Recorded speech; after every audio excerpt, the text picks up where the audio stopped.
Dobroveče, dobrodošli u novu epizodu podcasta Neizdrž. Ovaj podcast je deo projekta Ravnopravnost ne može da čeka, koji realizuje Fondacija Ana i Vlade Divac, a uz podršku Balkanskog fonda za demokratiju i ambasade Kraljevine Norveške u Beogradu.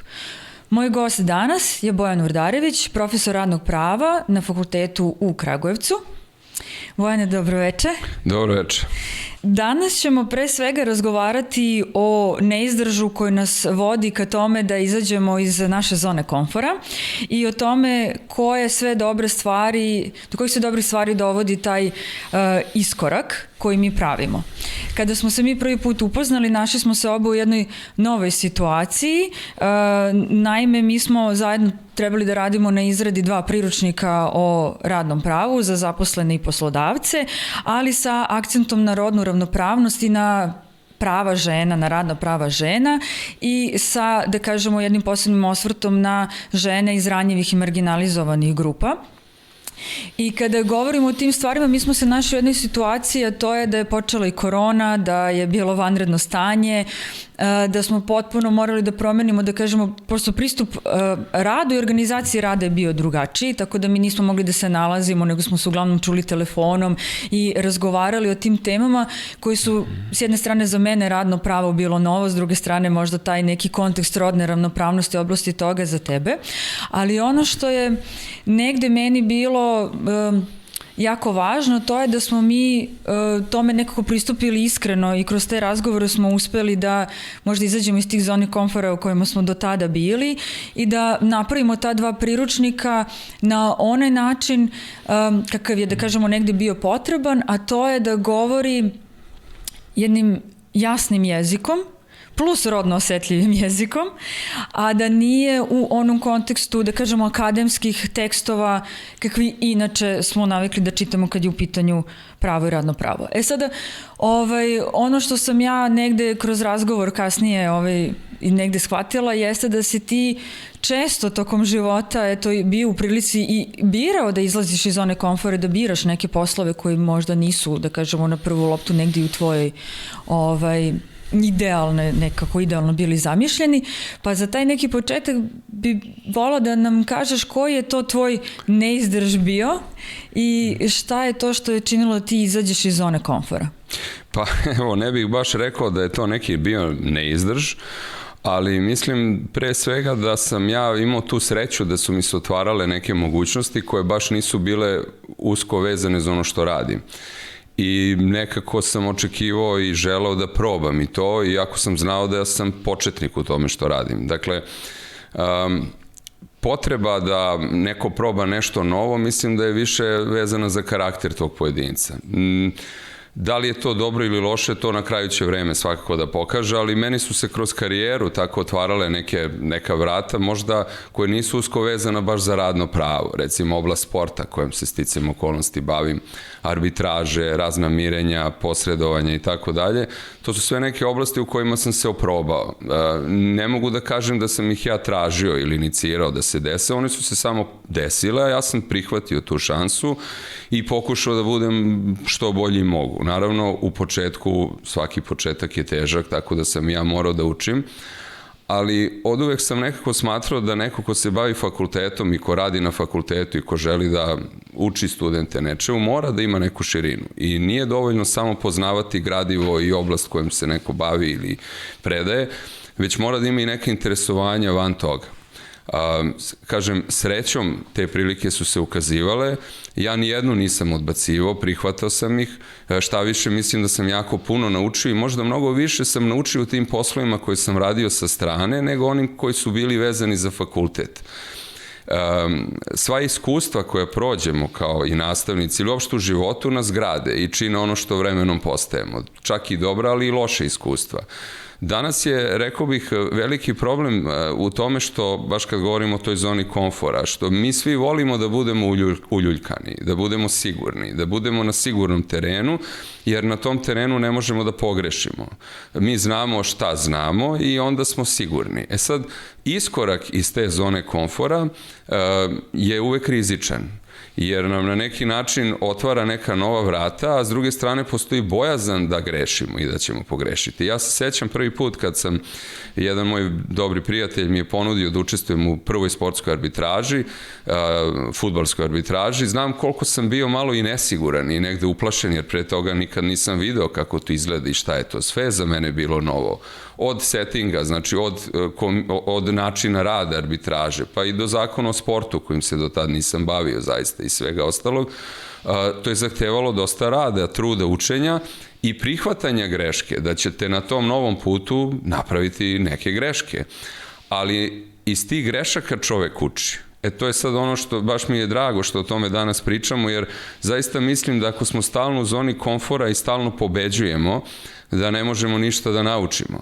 Mi možemo da naučimo samo onda kada se nađemo na nesigurnom području ili negde gde možda ne znamo dovoljno, jer onda se prispitujemo i onda kažemo da li je moglo nešto bolje ili je nešto moglo na drugi način da se uradi. I ovo što si pomenula, da, taj priručnik, sećam se i u lepom mi je sećanju ostao zaista.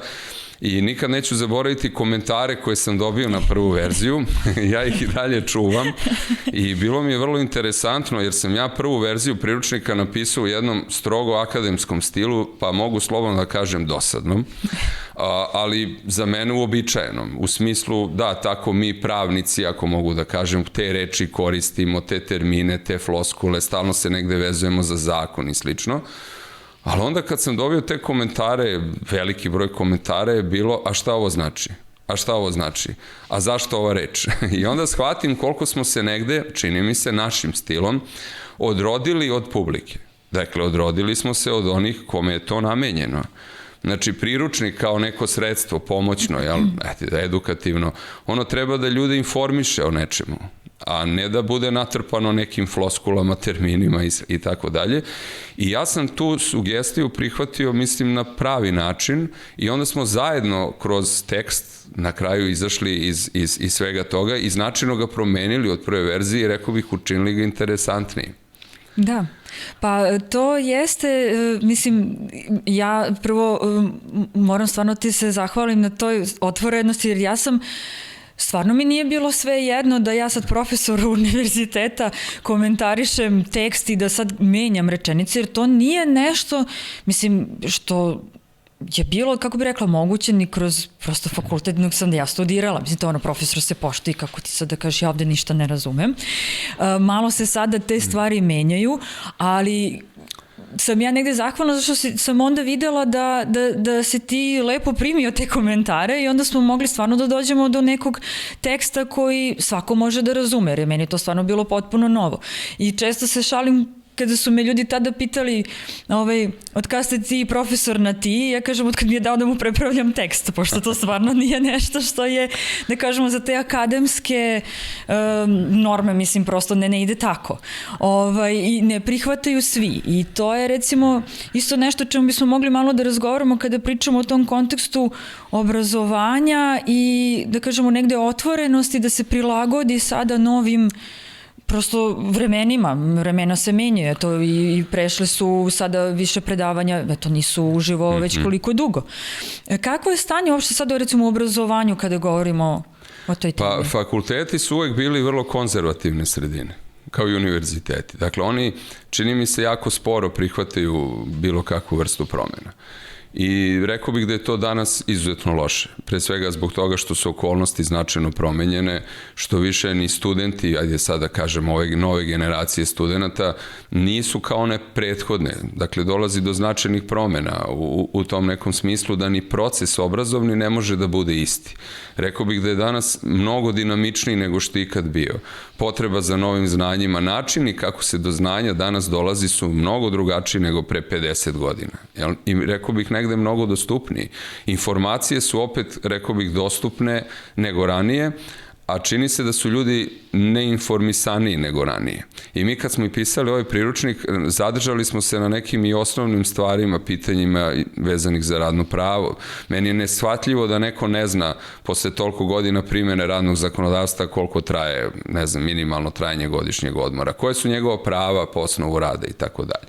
Fakulteti imaju zadatak da pruže neki osnov, da pruže osnov nekog znanja budućeg studentima, međutim, čini mi se da postoje načini možda efikasniji kako sve to može da se realizuje, ali za to treba da imate i nastavnike koji su otvorenog uma i koji prihvataju i da uče. To je onaj koncept celoživotnog učenja. To što ste vi profesor ili u kom god da ste zvanju, ne znači da ste vi završili sa vašom karijerom. To nije tako.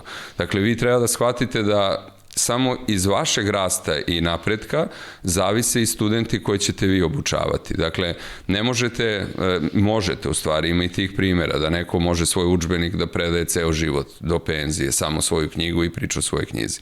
Ali već studenti osjećaju potrebu da razgovaraju sa nekim ko ima neku širinu i ko možda može da im otvori neke teme koje izlaze iz tog klasičnog udžbeničkog sistema.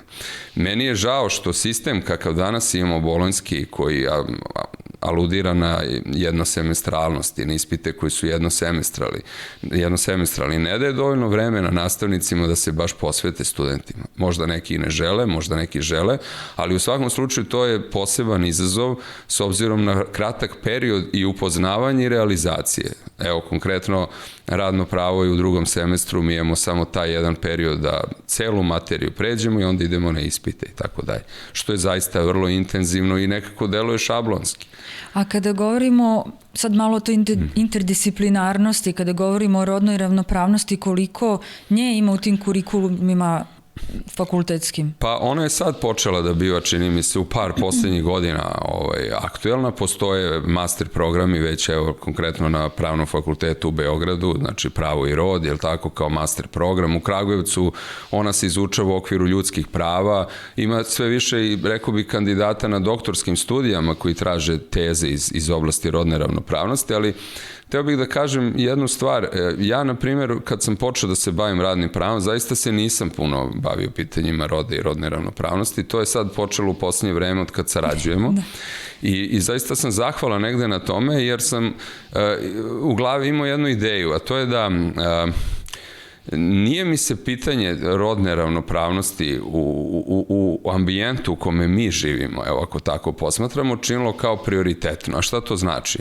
Vidite, država u kojoj se radno zakonodavstvo menja na dole, propisi, životni standard koji je relativno ipak nizak, uslovi života koji nisu najsrećniji, veliki neki društveni problemi sa kojima se susrećemo. Ako svemu tome dodamo i kulturološki, one tradicionalne obrasce, nije pogodno tle za tu temu. To je bar bio moj utisak. I da li može da se govori o rodnoj ravnopravnosti u društvu u kome se i dalje priča o ceni, minimalnoj ceni rada koja je ispod 200 dinara po satu? Znate, vi dođete i prodate radni 1 sat vašeg života za manje od 200 dinara. Ali pričamo o nekim ljudskim pravima, o rodnoj ravnopravnosti, o tim temama. Delovalo mi je da su to teme više rezervisane za napredna evropska društva, za ona koja su dostigla jedan viši stepen, pa rekao bih i civilizacijskog i nekog drugog razvitka od nas, nažalost. Ali shvatam koliko je potrebno da se ova tema uključi uopšte u svakodnevicu. S druge strane, mislim da su fakulteti, uključivanje ove teme na fakultetima je kasno, jer mi na fakultetu ipak radimo sa formiranim ljudima. Mladi ljudi u tom uzrastu koji studiraju, pa čak i profesori koji treba da predaju o toj temi, oni već imaju predubeđenja, neke svoje stavove, ajde tako da kažemo, o tim temama. I ja znam, jednom smo ovako u šali, bar ja sam pitao tako kolege da li znaju u čemu je razlika između roda i pola, i verujte da je vrlo loš bio utisak. Vrlo loš. Dakle, mnogi to ne znaju. Kad je pravi trenutak da se o toj temi govori? Sigurno u osnovnoj školi, jel? Ali se onda tu i postavlja pitanje edukacije nastavnika. Koliko učitelji u stvari u osnovnoj školi, nastavnici uopšte su kadri da iznesu takvu temu? Koliko su oni prvo edukovani da o njoj mogu da govore? Koliko se pažnje posvećuje njima? Zašto ovo kažem? Zato što svaka edukacija čoveka podrazumeva neki trošak. Nekog morate negde da pošaljete, da ga obučite, da platite, da ulažete u njega. Danas se u ljude ne ulaže. I to je ono što je najstrašnije, jer se čovek posmatra kao trošak proizvodnje. I to je ono što smo, Marija, ti i ja smo o tome pričali milion puta. Ako je čovek trošak proizvodnje, onda svako ulaganje u njega je bacanje para. Jer to počiva na onoj floskuli da je svako zamenljiv. A vi ako hoćete da imate normalne, zdrave, edukovane ljude koji imaju neka interesovanja, u njih morate uložiti neki novac i resurs. Mali je broj poslodavaca, zanemarljiv danas, rekao bi, koji tako posmatra svoje zaposlene. I to je ono što je žalosno. I zato su ove teme upravo takve o kojima treba puno razgovarati. Da, pa evo, sada si me, podsjeti i kroz ovu priču, u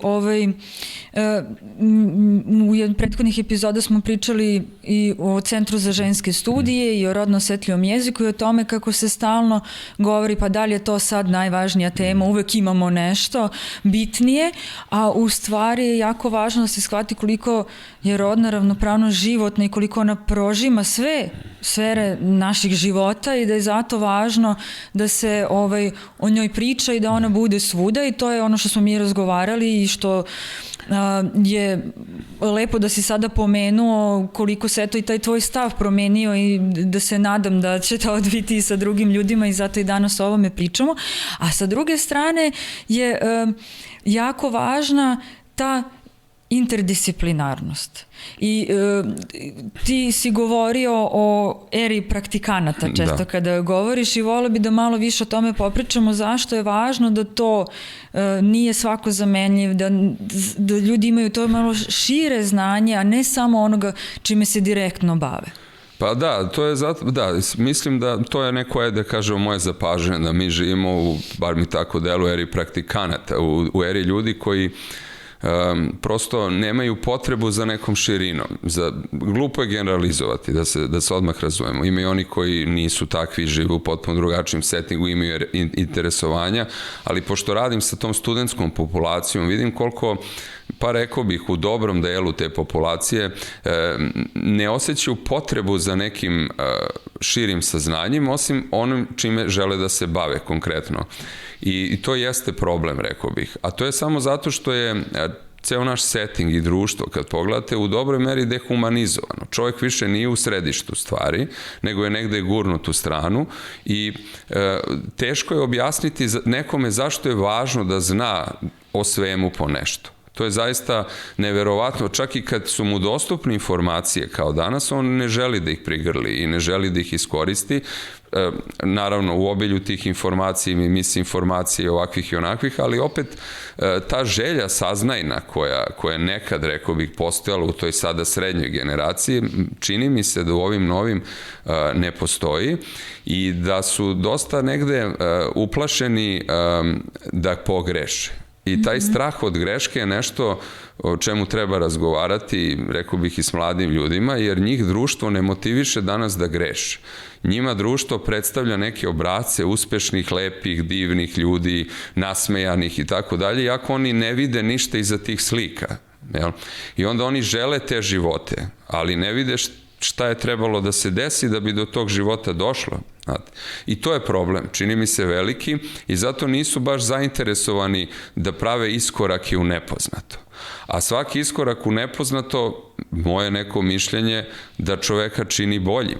Jer on i kad pogreši, ako nešto nauči iz te greške, on postaje bolji. Jer je shvatio da je pogrešio i pretpostavljam da je više tu grešku neće praviti. Ako je stalno u toj svojoj zoni komfora, u toj zoni sigurnosti, kad pogledaš koliko mladih živi i s roditeljima, ajde tako da kažemo, i dan danas, ne žele da se osamostale i tako dalje, on ne može ni da pogreši, on ne može da spozna sebe ni svoje mogućnosti, znači šta sve zna, a šta ne zna. I mislim da je velika greška što i nastavnici i uopšte prosveta ne motiviše dovoljno mlade da kaže da probaju nešto što je drugačije od onog na što su navikli i što žele samo to da rade. Vi ne znate gde će put da vas vodi. Evo, da je meni neko rekao pre toliko godina da će se baviti sportskim arbitražama, ne bih mu verovao, ali onda je jedna vodila druga i treća i tako dalje. I eto, to se otvorilo kao mogućnost. Da je neko rekao dok sam bio u gimnaziji da ću upisati pravni fakultet, ni to ne bih verovao, zaista, jer nisam imao plan. Ja sam bio jedan od onih koji je sasvim slučajno tu došao na pravni fakultet u Beogradu i eto, desilo se što se desilo. Tako da, neke stvari, slažem se, ne možemo da utičemo, ali moramo da budemo hrabri da one prilike koje je dobijemo, prigrlimo. A ne da ih odbacimo zato što smo mi fiksirali da želimo samo jedno. Ili da čekamo neku idealnu situaciju, jer ja često, mislim, evo sada i kad pričam o tome, prolazi mi kroz glavu da i kada pričam sa drugaricama, i to su uglavnom su žene u pitanju, one stalno čekaju da nešto bude idealno, da ne znaju dovoljno, da se moraju još nešto malo da nauče, da bi se recimo prijavili za neki posao. Istraživanja to isto pokazuju da će se muškarci prijaviti za neki posao iako nisu do kraja sigurni da bi to mogli, ali snaći će se, a žene će se ređe prijaviti jer eto ne znaju baš možda jednu od onih stavki koje su tamo navedene, i mislim da je zato važna ova priča o kojoj sada pričamo, da osnažimo sve. Ali eto, prosto statistike pokazuju da žene možda malo više igraju na sigurno, da izađu iz zone komfora i da probaju. Pa da, ali tu moramo da budemo pošteni. Rekao bih da su izazovi koje društvo postavlja pred žene mnogo veći nego izazovi koje postavlja pred muškarce. I da sve ove kulturne promene o kojima mi pričamo i sve ovo što vidimo u medijima i napise kakve nam daju, zaista oni traže ono što zovu super žena. Jer žena koja može sve, koja nema prava na grešku, koja je dobra i u domaćim kućnim poslovima i profesionalac na poslu i koja odgaja decu i tako. Znači, to su zaista neki izazovi koji su nametnuti. To je nešto protiv čega je jako teško da se čovjek danas bori, zato što smo mi društvo opterećeni slikama lepih, slikama uspešnih, slikama nepogrešivih, idealizujemo stvari. I u toj idealizaciji realnosti mi u stvari propuštamo život. Tako bih ja to rekao. I dok mi čekamo tu idealnu priliku da se ostvari, da se nešto sve poklopi, vreme prođe. Ja mislim da je ovo dobra poruka za kraj. Tako da hvala puno. Nadam se da ćemo imati još prilike da razgovaramo na ovu temu. Hvala Marija, hvala lepo.